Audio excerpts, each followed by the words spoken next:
तुमने कभी ठहर कर सोचा है कि वो जो जा चुके हैं, क्या वो वाकई चले गए?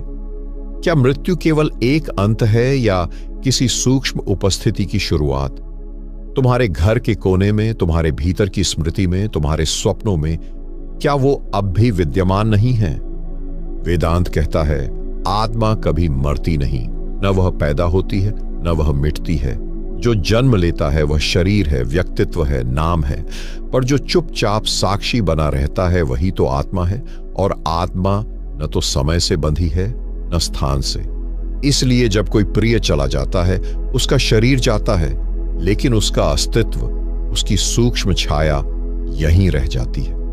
तुम्हें महसूस हुआ होगा, कभी कभी हवा में कोई गंध सी उठती है जो तुम्हें तुम्हारी मां की याद दिलाती है, या कोई स्पर्श जो उस दिवंगत पिता की हथेली की तरह लगता है। यह तुम्हारा भ्रम नहीं है, यह उस सूक्ष्म शरीर की तरंगें हैं जो अब भी तुम्हारे आसपास हैं।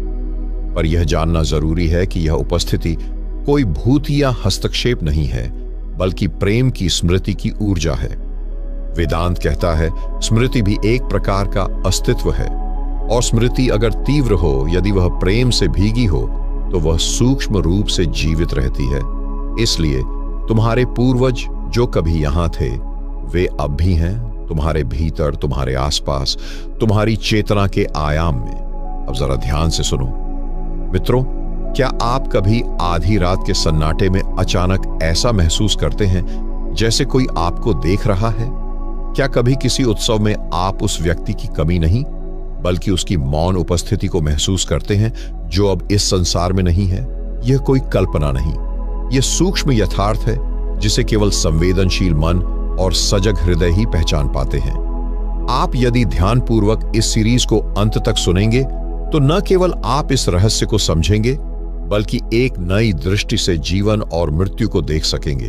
तो आइए चलें उस गहराई में जहां मृत्यु भी मौन हो जाती है और आत्मा की ध्वनि सुनाई देती है। तुम्हारे भीतर जब तक भावनाएं जीवित हैं, तब तक वे संबंध भी जीवित हैं। पर याद रखो, यह केवल भावनात्मक जुड़ाव नहीं है, यह ऊर्जा का संपर्क है। जैसे एक मोमबत्ती बुझ जाती है, लेकिन उसकी गर्मी देर तक हवा में रहती है, उसी तरह आत्मा भी शरीर को छोड़ देती है, पर उसकी तरंगें, उसका कंपन, उसकी चेतना की सुगंध अब भी इस धरती पर घूम रही होती है। अब प्रश्न यह उठता है कि क्या यह आत्मिक उपस्थिति केवल अनुभव तक सीमित है या कोई गूढ़ विज्ञान भी इसका आधार है? क्या पूर्वजों की यह उपस्थिति किसी नियम के अधीन है? क्या सभी आत्माएं ऐसी होती हैं या कुछ ही रहते हैं हमारे साथ? यह प्रश्न केवल जिज्ञासा नहीं है, यह ध्यान की एक दिशा है। वेदांत और योग सूत्र एक स्वर में कहते हैं, आत्मा सर्वत्र है, परंतु उसका प्रभाव केवल वहीं प्रकट होता है जहां कोई उसे अनुभव कर सके। सभी आत्माएं हमारे आसपास नहीं रहती, केवल वही आत्माएं ठहरती हैं जो किसी अधूरे भाव, किसी अपूर्ण संबंध या किसी गहरे प्रेम से जुड़ी होती हैं। इसका अर्थ यह नहीं कि वे बाधित हैं, उलझी हुई हैं। कई बार प्रेम की तीव्रता इतनी होती है कि आत्मा स्वेच्छा से उस ऊर्जा क्षेत्र में थोड़ी देर और टिक जाती है, ताकि वह भावनात्मक चक्र को पूर्ण कर सके। वेदांत के अनुसार आत्मा सूक्ष्म शरीर से बाहर निकलने के बाद 3 संभावनाओं से गुजरती है। पहली, वह तुरंत उच्च आयामों की ओर चली जाती है। दूसरी, वह थोड़ी देर इस संसार के आसपास मंडराती है। तीसरी, वह कहीं अटक जाती है, अगर कोई गहरा पश्चाताप या अत्यधिक मोह हो। पर यह अटकाव कोई शाप नहीं है, कोई प्रेत बाधा नहीं है, यह केवल एक मानसिक ध्वनि है जो अनसुनी रह गई थी। एक बात अधूरी रह गई थी। शायद किसी बेटे को पिता से माफी चाहिए थी, या किसी मां को अपनी बेटी की शादी देखनी थी। ऐसी आत्माएं एक विशेष तरंग पर जीवित रहती है। न वे भूत हैं, न देवता, वे बस एक स्मृति की गहराई में बह रही चेतना है। तुम्हें वह ऊर्जा महसूस होती है जब तुम मौन हो जाते हो, जब तुम किसी शांत जगह पर हो, या जब तुम्हारा मन अचानक किसी दिवंगत व्यक्ति की ओर मुड़ता है। अब प्रश्न उठता है कि क्या यह संपर्क एक तरफा होता है, या क्या आत्मा भी हमें पहचानती है, हमारे भावों को समझती है, हमारे शब्दों को सुनती है? वेदांत यहां मौन हो जाता है और ध्यान से कहता है, सुनो, आत्मा न तो बोलती है न सुनती है, वह तरंग बनकर संवाद करती है। तुमने कभी ध्यान दिया, जब तुम भीतर से किसी को पुकारते हो बिना शब्दों के, तो अक्सर कुछ बदलता है। तुम्हारा मन शून्य हो जाता है, तुम्हारा दिल भारी हो जाता है, या अचानक आंसू आ जाते हैं। यह आत्मा का उत्तर है। आत्मा शब्दों में नहीं, भावों में उतरती है। तो क्या आत्मा हमें देखती है?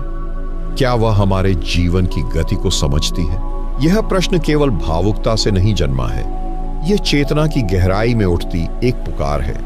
ध्यान से समझो, आत्मा एक दर्पण की तरह होती है। वह देखती नहीं, वह प्रतिबिंबित करती है। जब तुम भीतर कुछ अनुभव करते हो और वह अनुभव तीव्र होता है, तो आत्मा की उपस्थिति उसमें प्रतिबिंबित होती है। वह तुम्हारे कर्मों का लेखा नहीं रखती, लेकिन वह तुम्हारे भावों से जुड़ जाती है। वेदांत कहता है, आत्मा साक्षी है। यह शब्द साधारण नहीं है। साक्षी का अर्थ है वह जो बिना हस्तक्षेप के देखता है, पर उसकी उपस्थिति भर से तुम्हारा जीवन बदल सकता है। जब तुम किसी दिवंगत प्रिय को स्मरण करते हो, तो स्मरण से अधिक एक कंपन उठता है। वह कंपन आत्मा को स्पर्श करता है। यह कोई शाब्दिक संवाद नहीं है, यह ऊर्जा का लेन देन है। अगर तुम किसी गलती पर भीतर से पश्चाताप कर रहे हो और वह गलती उस आत्मा से जुड़ी है, तो तुम्हारी भावनाएं उस आत्मा तक पहुंचती हैं। वह उत्तर देती है, नहीं शब्दों में, न इशारों में, बल्कि ऊर्जा की शांति या अस्थिरता में। कई बार लोगों ने अनुभव किया है कि जब उन्होंने किसी मृत परिजन से माफी मांगी, चुपचाप, मन ही मन, तो उन्हें एक गहन शांति का अनुभव हुआ। यह कोई कल्पना नहीं है, ये उस आत्मा की प्रतिक्रिया है, मौन लेकिन गूढ़। पर यह जानना भी आवश्यक है कि आत्मा पर क्रोध, द्वेष, तिरस्कार का कोई प्रभाव नहीं पड़ता, क्योंकि वह इन मानवीय संकीर्णताओं से ऊपर उठ चुकी होती है। वह अब उस अस्तित्व में पहुंच चुकी होती है जहां केवल प्रेम, करुणा और स्वीकार ही प्रवाहित होता है। इसलिए आत्मा तुम्हें देखती है, पर केवल तब जब तुम भीतर से देखे जाने योग्य हो जाते हो। वह तुम्हारे कर्मों पर प्रतिक्रिया करती है, पर प्रतिक्रिया किसी दंड या पुरस्कार के रूप में नहीं, बल्कि ऊर्जा के रूप में होती है। यदि तुम घृणा से भरे हो, तो उसकी उपस्थिति तुमसे दूर हो जाती है। अगर तुम प्रेममय हो, तो वह तुम में बस जाती है। और तब एक प्रश्न और जन्म लेता है, क्या यह आत्मिक संपर्क केवल मनुष्य से मनुष्य तक सीमित है, या यह किसी उच्च सत्ता, किसी दिव्य चेतना की सीढ़ी बन सकता है? अब हम चलेंगे उस दिशा में जहां आत्मा केवल स्मृति नहीं, बल्कि साधना का द्वार बन जाती है। क्या आत्मा के माध्यम से हम ईश्वर तक पहुंच सकते हैं? यह प्रश्न किसी धर्म ग्रंथ से नहीं आता। यह उस साधक के भीतर जन्म लेता है जो मौन हो गया है, जिसने सब कुछ खोकर भी कुछ ऐसा पाया है जो छूता नहीं, दिखता नहीं, लेकिन फिर भी संपूर्ण जीवन बदल देता है। आत्मा शरीर से परे एक चैतन्य बिंदु है। वह द्वार है, लक्ष्य नहीं। वह सीढ़ी है, शिखर नहीं। परंतु जब कोई आत्मा को जान लेता है, तब वही आत्मा परमात्मा का प्रवेश द्वार बन जाती है। परमहंस योगानंद कहते हैं, आत्मा को जानो लेकिन वहीं मत रुको, क्योंकि आत्मा व्यक्तिगत है पर ईश्वर सार्वभौमिक।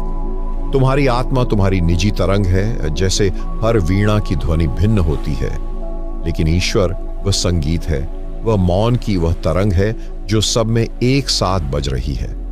जब तुम ध्यान में उतरते हो, तो पहले तुम अपने शरीर से विलग होते हो, फिर विचारों से, फिर भावनाओं से, और तब धीरे धीरे आत्मा की झलक मिलने लगती है। यह आत्मा कोई आकार नहीं है, यह केवल साक्षी है। तुम देखना शुरू करते हो कि तुम्हारे भीतर जो मैं है वह स्थायी है, बाकी सब अस्थायी है। और जब यह बोध बार बार होता है और गहरा होता है, तब आत्मा का दरवाजा खुलता है और वहां से एक मार्ग निकलता है। वह मार्ग ईश्वर की ओर जाता है। वह ईश्वर कोई आकृति नहीं है, वह कोई धर्म विशेष नहीं है, वह केवल एक अवस्था है, एक गहन मौन, जहां तुम नहीं रहते। परमहंस योगानंद कहते हैं, जब तुम आत्मा को पूरी तरह देख लेते हो, तब तुम पाते हो कि आत्मा और ईश्वर दो नहीं हैं। जैसे लहर को जब अपने जल होने का बोध होता है, तो वह समझती है वह और सागर अलग नहीं। इसलिए आत्मा ईश्वर तक पहुंचने का माध्यम है, और एकमात्र माध्यम है। तुम बाहर किसी मंदिर, मस्जिद या गिरजे में भटक सकते हो, पर जब तक तुम अपनी आत्मा में नहीं उतरे तब तक ईश्वर केवल एक शब्द रहेगा, एक धारणात्मक कल्पना। जो मृत्यु के बाद आत्मा की गति को समझता है वही जीवन में ईश्वर की अनुभूति कर सकता है, क्योंकि जो जीवन और मृत्यु के आर पार देख लेता है वही अनंत को छू सकता है। अब एक नया प्रश्न जन्म लेता है, यदि आत्मा ईश्वर तक पहुंचने का मार्ग है तो क्या आत्मा अमर है? क्या वह कभी समाप्त होती है?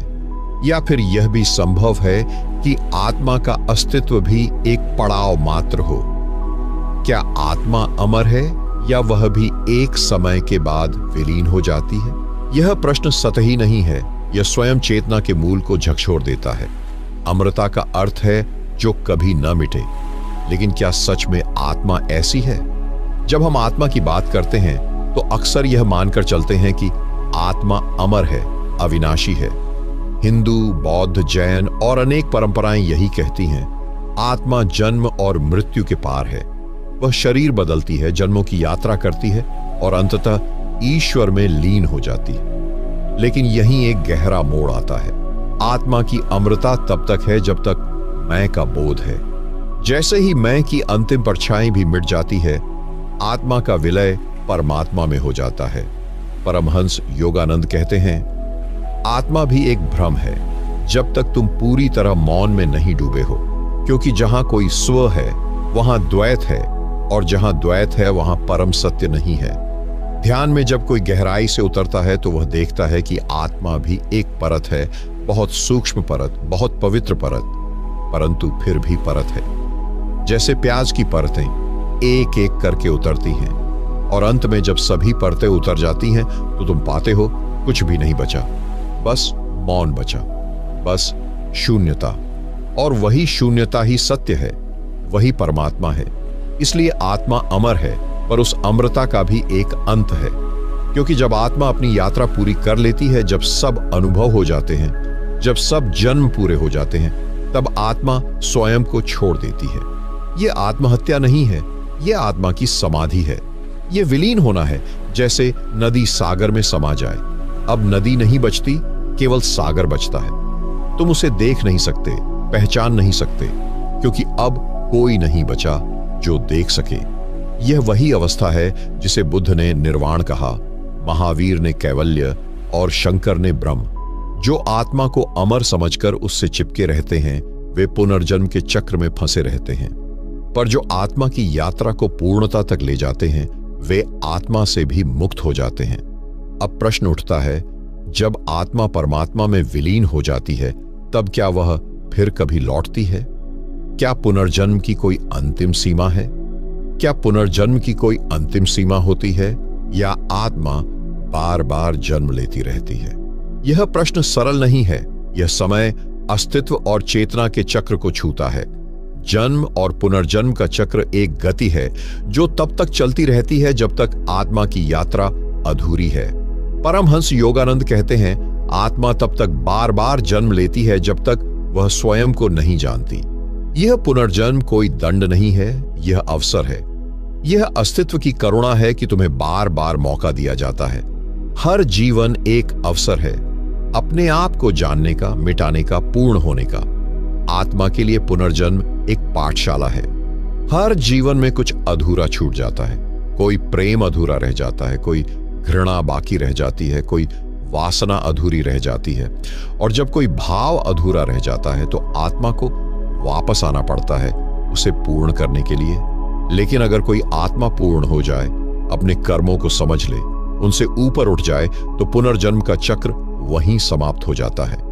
यह चक्र अनंत नहीं है, इसकी एक सीमा है, और वह सीमा है जागरण, साक्षी भाव, ध्यान की पूर्णता। बुद्ध ने कहा, मैं अंतिम बार जन्मा हूं। महावीर ने कहा, अब मैं नहीं लौटूंगा। क्यों? क्योंकि उन्होंने सब देखा, सब भोगा, सब छोड़ा, और अंत में खुद को भी छोड़ दिया। पुनर्जन्म तब तक चलता है जब तक कोई मैं है जो कुछ चाहता है। जहां इच्छा है वहीं जन्म है, जहां वासना है वहीं शरीर है, जहां आशा है वहीं संसार है। लेकिन जिस दिन आत्मा यह समझ लेती है कि मैं न कुछ हूं, न कुछ चाहिए, न कहीं जाना है, उस दिन जीवन और मृत्यु दोनों समाप्त हो जाते हैं। नहीं तो ये दोनों एक ही सिक्के के दो पहलू हैं। एक बार जीवन, एक बार मृत्यु, फिर से जीवन, फिर से मृत्यु। ये क्रम तब टूटता है जब आत्मा समर्पण में उतरती है, पूर्ण मौन में निर्भिमान हो जाती है। तो हां, पुनर्जन्म की एक अंतिम सीमा होती है। वह सीमा है बोध, जागरण, समाधि। अब एक और सवाल उठता है, यदि आत्मा पुनर्जन्म के बाद एक नया जीवन लेती है तो क्या उसे पिछला जीवन याद रहता है? क्या आत्मा को अपने सारे जन्मों की स्मृति होती है या फिर सब कुछ भुला दिया जाता है? यह प्रश्न हमें मन और चेतना की सबसे रहस्यमय गहराइयों में ले जाता है। आत्मा जानती है पर मन भूल जाता है। जो कुछ तुमने पूर्व जन्मों में जाना, होगा, सीखा, वह सब आत्मा के गर्भ में सुरक्षित होता है। लेकिन जैसे ही तुम नए शरीर में प्रवेश करते हो, उस ज्ञान के ऊपर एक आवरण पड़ जाता है, अज्ञान का, नवजात मन का और इस जीवन के नए अनुभवों का। योगानंद कहते हैं, आत्मा कभी नहीं भूलती, लेकिन शरीर में प्रवेश करते ही तुम्हें एक नई स्क्रिप्ट लिखनी पड़ती है। एक बच्चा जब जन्म लेता है तो वह पूर्व जन्मों का अनुभवी होता है, परंतु वह इस जन्म की भाषा, समाज, संबंध, शरीर, इन सबको सीखते सीखते अपने भीतर की स्मृति से कट जाता है। यह भूलना भी आवश्यक है, क्योंकि यदि तुम्हें सब कुछ याद रहे तो तुम इस जन्म की भूमिका को ठीक से निभा नहीं पाओगे। तुम भ्रमित रहोगे, कौन सा संबंध किस जन्म का है, कौन सी पीड़ा वर्तमान की है और कौन सी पिछली यात्राओं की छाया है। फिर भी कुछ लोग होते हैं जिनका मन इतना शांत होता है, इतना पारदर्शी, कि आत्मा की गहराइयों से स्मृति ऊपर आ जाती है। ऐसे लोगों को अपने पिछले जन्म याद रहते हैं। कभी यह स्मृति अचानक आती है, किसी गंध से, किसी स्थान से, किसी व्यक्ति की आंखों से, तो कभी यह ध्यान की अवस्था में धीरे धीरे प्रकट होती है। बुद्ध को भी अपने पूर्व जन्म याद आए, लेकिन तब जब उन्होंने गहन समाधि में प्रवेश किया। उन्होंने देखा कि वे कितने बार जन्मे, कितनी बार मरे, कितनी बार प्रेम किया, कितनी बार क्रोध किया, और तब उन्हें यह खेल व्यर्थ जान पड़ा। यह स्मृति तुम्हारे भीतर है, लेकिन जब तक मन शोर करता है, जब तक इच्छाएं दौड़ती हैं, तब तक वह गहराई में दबी रहती है। ध्यान, मौन और साक्षी भाव यही पुल हैं जो आत्मा को स्मृति से जोड़ते हैं। परंतु यह स्मृति तुम्हारी मुक्ति के लिए है, न कि मनोरंजन के लिए। जो केवल जिज्ञासा से अपने पूर्व जन्म जानना चाहता है, वह भ्रम में है। वह एक नया खिलौना ढूंढ रहा है, लेकिन जो उसे जानता है वह हर जन्म से विरक्त हो जाता है। अब यहां से अगला प्रश्न स्वाभाविक है। अगर आत्मा सब कुछ जानती है, अनुभव कर चुकी है, तो क्या वह मृत्यु से पहले संकेत देती है? क्या मरने से पहले आत्मा जान जाती है कि अब समय आ गया है? हां, आत्मा जान जाती है। जिस प्रकार सूर्यास्त से पहले आकाश रंग बदलता है, उसी प्रकार मृत्यु से पहले आत्मा के भीतर कुछ मौन हो जाता है। एक शांति फैलने लगती है, जैसे कोई अंतिम यात्रा की तैयारी कर रहा हो। लेकिन यह संकेत बहुत सूक्ष्म होते हैं।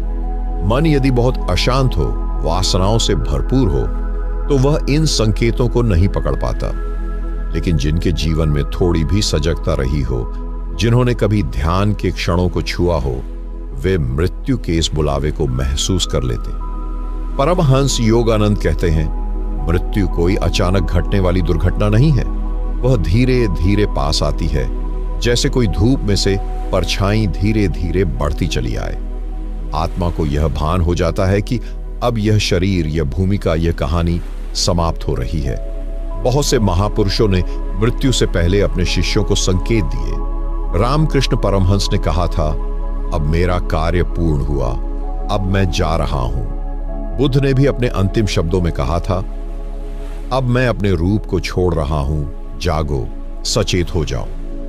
मृत्यु से पहले आत्मा का संबंध शरीर से धीरे धीरे टूटने लगता है। शरीर सुस्त हो जाता है, आंखों की चमक बदल जाती है, और यदि तुम बहुत करीब हो, बहुत मौन हो, तो तुम महसूस कर सकते हो कि उस व्यक्ति की उपस्थिति बदल रही है।